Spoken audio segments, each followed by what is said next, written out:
Bismillahirrahmanirrahim. Assalamualaikum warahmatullahi wabarakatuh. Yang terhormat Ibu Ulpah Agung Rayanti, SPD MPD, selaku dosen pengampu pada mata kuliah pembelajaran terpadu serta rekan-rekan yang saya banggakan. Puji syukur marilah kita panjatkan kehadirat Allah Subhanahu wa taala yang mana telah memberikan nikmat kepada kita semua, terutama nikmat iman, Islam dan juga nikmat sehat. Sholawat dan salam semoga tetap tercurah limpahkan kepada junjungan kita, yakni Habibana wa Nabiyana Muhammad Sallallahu Alaihi Wasallam, kepada keluarganya, kepada para sahabatnya, dan tak lupa kepada kita selaku umatnya yang insya Allah tak tergantung pada ajarannya. Amin amin ya rabbal alamin. Pada kesempatan kali ini, kami dari kelompok 10 akan memaparkan materi mengenai pembelajaran network.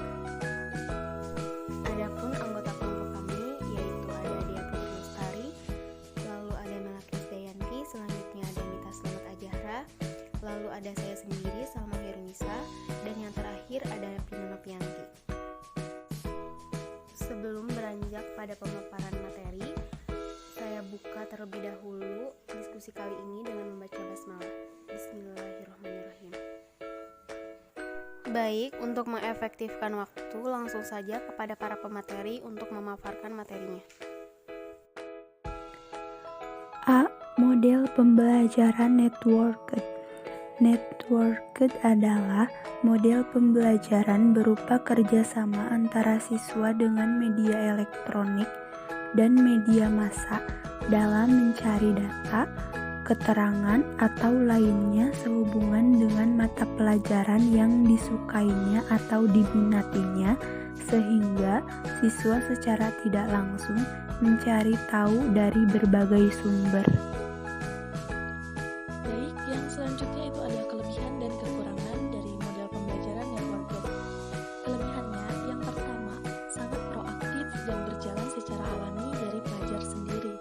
Yang kedua, pelajar dirangsang dengan informasi yang relevan. Yang ketiga, mendalam dan sempit. Yang keempat, mengembangkan keterampilan berpikir anak. Dan yang terakhir, mengembangkan keterampilan sosial anak. Nah, sedangkan kekurangannya yaitu motivasi anak akan berubah sehingga kedalaman materi pelajaran menjadi dangkal secara tidak sengaja karena mendapat hambatan dalam mencari sumber. C. Aplikasi pembelajaran networked. Peneliti menggunakan pembelajaran terpadu tipe networked karena dengan metode networked diharapkan mampu meningkatkan pemahaman siswa.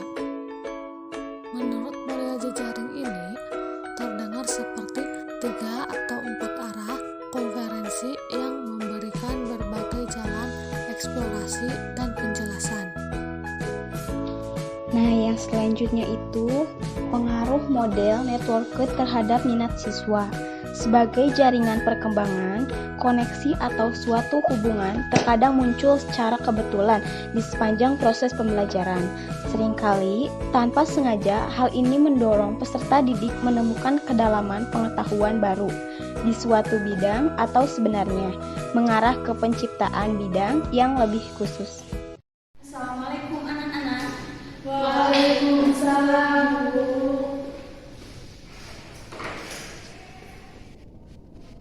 Selamat pagi anak-anak. Selamat pagi Bu. Sebelum belajar, marilah kita berdoa terlebih dahulu. Berdoa dimulai. Berdoa selesai. Hari ini siapa yang tidak hadir? Hadir semua Bu. Baik. Sekarang buka halaman 20.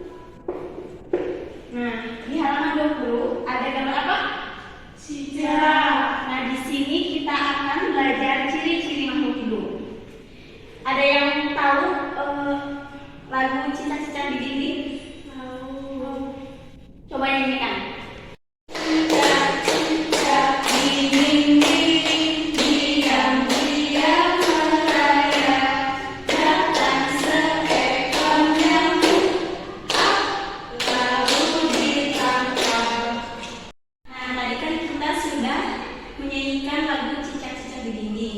Ada yang tahu nggak cicak itu tinggalnya di mana? Di dalam. Nah, bagus. Lalu bergerak menggunakan apa? Saya Bu, kaki. Nah, bagus. Cicak makannya apa? Saya Bu, serangga. Di sini kita akan mempelajari ciri-ciri makhluk hidup. Yang pertama, tempat tinggalnya.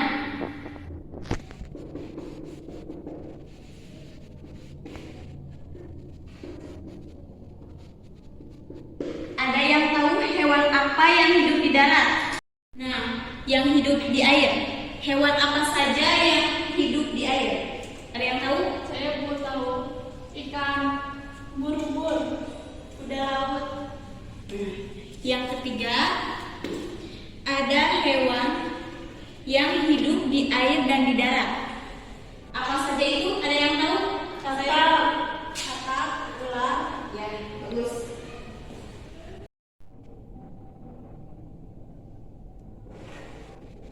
Nah, yang kedua bergerak. Yang pertama itu dengan kaki. Hewan apa saja yang menggunakan kaki? Saya Bu, kambing, ayam, kerbau.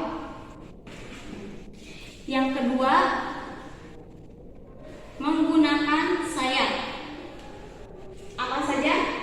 Burung. Yang ketiga sirip. Apa? Ikan. Yang keempat perut. Apa saja? Ular.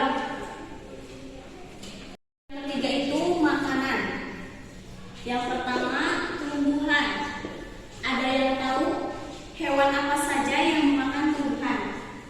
Kambing. Sapi. Kerbau. Yang kedua itu daging. Hewan apa saja yang memakan daging, anak-anak? Harimau. Yang ketiga itu hewan yang memakan tumbuhan dan daging. Apa saja? Tikus, beruang, ayam. Ya, bagus. Yang keempat yaitu cara berkembang biak. Yang pertama itu dengan melahirkan. Apa saja anak-anak hewan yang melahirkan?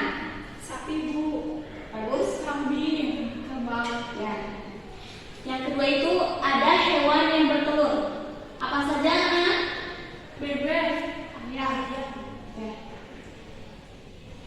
Nah, anak-anak sekarang sudah tahu kan perkembangan dan pertumbuhan makhluk hidup pada hewan.